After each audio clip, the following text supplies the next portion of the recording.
you all doing? This is Beautiful Life. I am on my way to the gym. Yes. Ah, this is Fort Lauderdale, Florida, in the USA. Welcome, welcome, welcome. Yes, beautiful people. It's a new day, and I say thank you, Lord. You have been good. You have been merciful. I bless your name. I ask for guidance, protection, friends, family, and even our enemies. I pray in Jesus' name. Yes, people, I always start with asking the Lord guidance, right? Usually I don't show myself, and this is one of those days. If you watch my video, I did a video going to the gym last night. Yes, you can go back and watch that, and please like my videos, like, share, and subscribe. Bell for notification when I am on. Yes, and you can check out my Facebook. Yeah, Janet Ennis. Yeah, that's me. You can check out my Facebook and IG. Same Janet Ennis. Yes. All right, love the people. What I realize sometimes you see this internet, social media. Yeah, one has to take it with a grain of salt sometimes because, you meet people on it and some of them, most of them are not genuine, and you can't have yourself um, social media friends. It just have to be social, as says. You can't have um, too close of a relationship where you don't even know them and you disclose certain personal information unless you want it to be disclosed, right? For instance, yes, I usually watch Bam Bam, Bam Bam in Jamaica. And I've been watching her from she just began. I used to sit at her door, behind her door, and do her little thing. And then she had not many she was on Facebook, right? And that's how I used to watch her till she'd go on YouTube. Now, after watching her for years, of course, she was boring because she said, I'm boring. And she was boring back then until she started her YouTube and doing all these stuff and trying to win the likes of the plankers. Yes. She's just there to get the likes of the plankers so she can build her page. Yes, I said it. So after getting to know, meet her on the social media and then thinking on her YouTube. She even had made a wrench on her YouTube, and I wonder why. Because if you don't like somebody, you find somebody boring and you know the enemy. Why you put them on your YouTube? Why you put them on your page, on your YouTube live and all of that, right? As Richard. Anyway, so one day I usually call her because when I called, she gave the impression like when I called her just to chat Donna. I never called her just to chat Donna. I called her because I would like Donna would have a program the night before, and I would just call to say, well, what do you think about the program, and I would give my opinion, right? It's not that I would call to chat Donna per se or personal business or anything, and it's just to talk about the show. And I even said, oh, some of Donna's show I can relate to. I can relate to, because some of them hit home, right? And then that's when she even disclosed regarding her father, right? Saying what's going down with her father, all right, which she never knew or had any um, close association with until of late. All right. So I referred to one of Donna program. I remember one night I was watching, and I referred to one of Donna program, and I was saying to her, my I can relate because my my mother and my father, they are two first cousins, Yes, and my grandmothers, my two grandmothers, yeah, I'm doing it live, saying it live for anybody to see. Can I see you? Oh, wow, are you doing? So, yes, so I said with that, and I explained the situation regarding that. Oh, matter of fact, my mom didn't tell me anything about it. You, um, people who born in a situation like that, we have no control over it, do we? You don't have no control who you're gonna be born to, who your mother or your parents are gonna be. You have no control over that. I had no control over who my mother and father gonna be. So I'm not to feel guilty or blame, but I can relate to people who goes through this similar issue. Because then your parents, your mother, mostly she's the one who has the situation and get the blame. She's so embarrassed and ashamed, she's not gonna tell you. Your father, the father, so-called father, maybe they run away or something and say it's never them, right? And someone was saying, "Oh, Donna, don't, Donna need to stay far from you because you're a what? Whatever. I'm a what pervert or something. Pervert, please. I've never been with my cousins or my sister or my brother. Hello." Yeah, so somebody said in return, don't you know Donna history?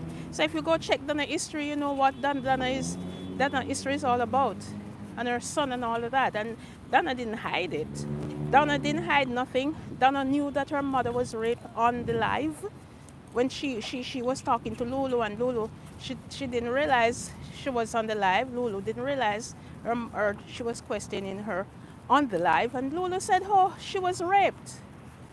Yeah, Lulu said she was raped, and that's why her father don't like her, and that's why probably why Lulu was so distraught that she left her at the market.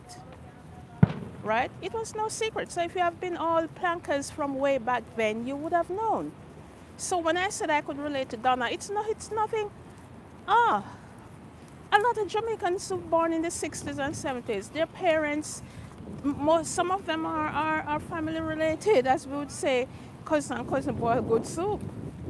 Or some of them are even brothers and sisters getting involved, which is sad. Yeah. My mom, she up to this day she don't talk about it. Right?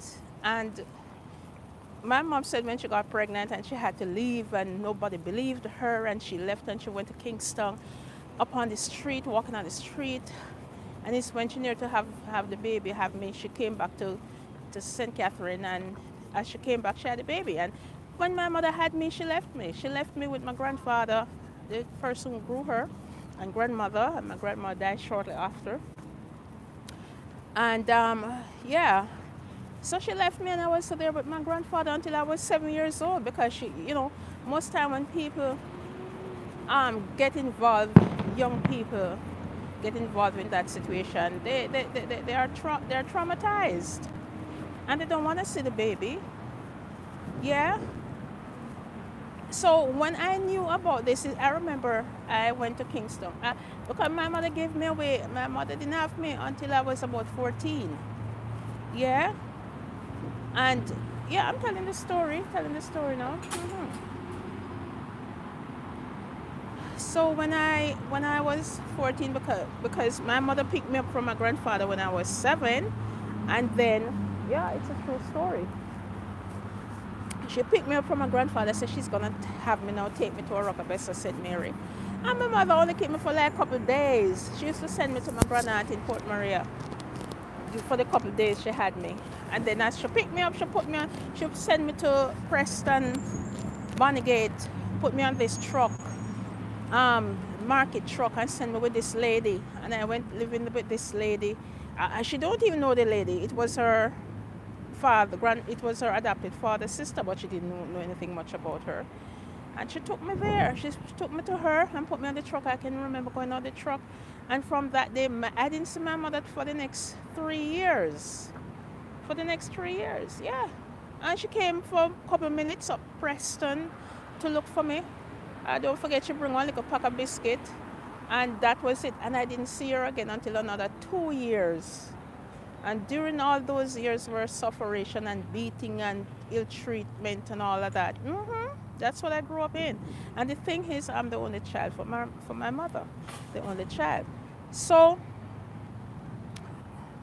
um, I think I'll give other stories. Yeah, but right now I'm talking about this where when I said this to Bam Bam no, and there was an issue regarding this student Donna student she had, which I assisted financially regarding going to school, this law student, and there was an issue.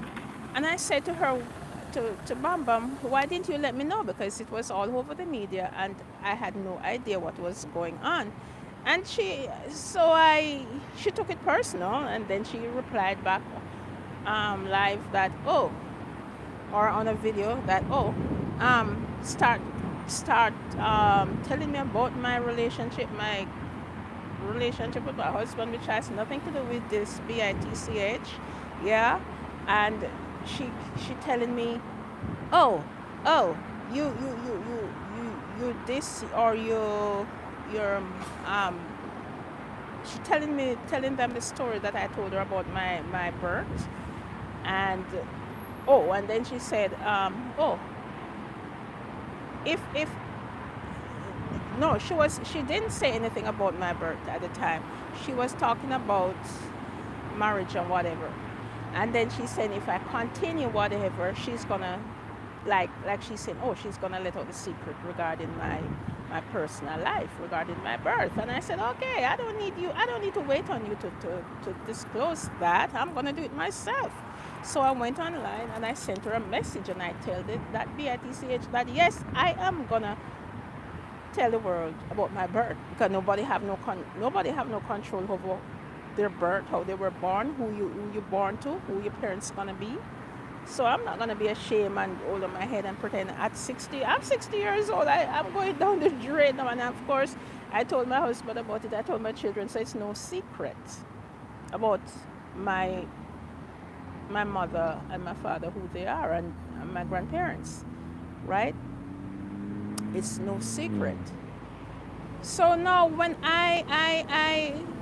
it just happened now that I was listening, I don't know why, a couple nights ago I saw Maxine came on.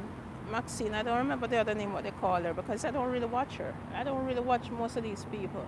And I don't know, for some reason I said, let me give a listening here to what she's saying. And only for her to call Baka Belly Cutlass, which was the previous name, and referring to my life regarding being born in a situation, having a situation like that. And I was saying, what the heck? Seriously? Why this is coming up? You know? And I'm just saying that to say this to Maxine. You didn't have to make reference to me, because I have no control over who my parents are. Nobody in this world have any control who their parents are. And my mom, up to this day, I believe it hurt her, you know, because who know, right? Right? And I remember how I found out that my grandmothers were sisters, two first cousins. My mother and my mother and her cousin. I remember I was like about 15, 16, and I went to Kingston and I met my cousins, because my auntie was living in Kingston, and I always go visit once in a while. And I remember when I went and I said to my cousin, I remember we were at the home and my cousin said something about my auntie. I don't even remember what's her name, because she didn't really associate with me. But then she said something, and I said, so my two grandmothers, so my mother and my father mother, they are sisters. And she said yes. So I said, oh, how is that? And she explained to me, because I was about 15, 16. I don't know what that's all about. Anyway, and so that was my father. I don't know him to this day, is in Canada. My sperm donor, I should say, right? And I my mother to this day, it's like it hurt her because it's like she don't want to be around me most of the times, and all of that. And funny, I'm the only child. I'm the only child. She never had another child.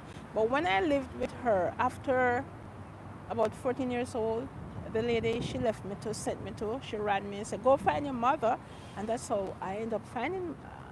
I went to my mother, and then I was with her until a couple of years, till she got married, and then she eventually migrated.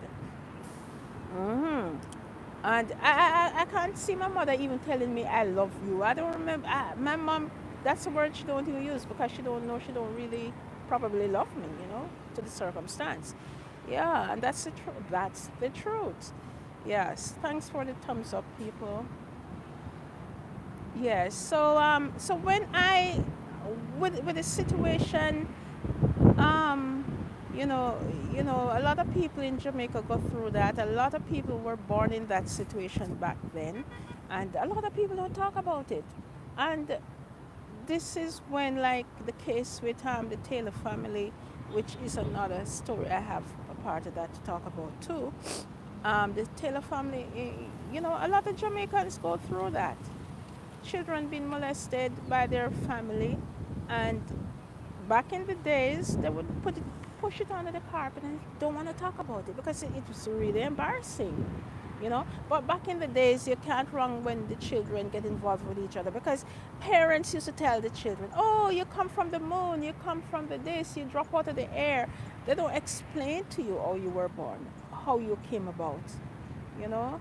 And so then when children growing up, they think it's just fun to get involved, and there is no consequence. There is consequence, there is consequence. So when Maxine came on referring to my story, I'm not ashamed about it, Maxine, because it had nothing to do with me. It had nothing to do with me. And people who in this situation, you just have to sympathize with them, and don't take it thrown in our face and say, "Oh, you were this, you were that." Oh, come on. And I'm glad I'm able to put it out now, so it's no secret. And Miss Bam Bam, who said, "Oh, I'm gonna let out a secret," yeah, I let it. I didn't have to wait on you, Miss BITCH, because you were going on. You act like you were somebody, a friend, and a social media friend, and at the same time you despise me for what I don't know because you were the one who asked me to bring. She even forget to remind the people what she asked me to bring for her when coming to Jamaica. It was a setup fill or whatever the lotion name, and she sent me out to get lotion. Yet she's talking about, oh, she wanted me to bring the things to her to Jamaica. Yet she said she willfully wasn't coming to Kingston. She only tell me that, but she wasn't going. Yet you want me to bring stuff all the way from the U.S. to you, yeah, and buy with my own money, yeah, and all my stuff that I brought to her. She thought I bring this, I bring that, and nothing was good. And the nail polish, I didn't bring nail polish for you. I just threw it in there because I said, okay, somebody may have use for it, whatever, right? So it's just you're just proving to the public, you're just proving to people. Bam Bam is not a person to be associated with because if you can't tell her nothing personal, then she's gonna take it. You're in a disagreement. She's gonna throw it to the world. That's not friends. That's not people you can trust. You cannot trust people with like those with your private information, right? Because I was just talking about Donna's program. It's helpful because some of us relate to it. I didn't say nothing wrong. I didn't say nothing wrong. Look, I'm at the gym. I reached the gym and I'm still standing up out here because maybe I go inside music playing. Yeah. So I am not ashamed the way I came. I had no control over it. Yeah, but one thing I know, if good thing there wasn't abortion during that time. My mother would surely abort me. No joke about that. Yeah, my mother got pregnant at 17. At 17, you were forced to. Some people just. Hey, good morning. Yeah, they forced themselves on you and thing. And my mother was a very pretty woman, pretty brown skinned woman. Browns, very nice brown hair. Anybody would go after her because she was very attractive, right? But her cousin not knowing the truth that no, you don't get involved with your own cousin. You know, you don't do it. It's but hey, the queen. They say the queen is family related and all of that. So what the big deal? We're not the first to get involved in that. Eh? It's not like a brother and sister or brother and mother, which is you can't even think about it. You know. So anybody come on and try to use my information as content? Oh please, go find yourself something else to talk about, right? Go find yourself something else to talk about. Yeah. All right, lovely people. I'm going in the gym now. Okay, have a nice day. Bye. When I go in the gym, I go on Facebook. All right. Bye bye.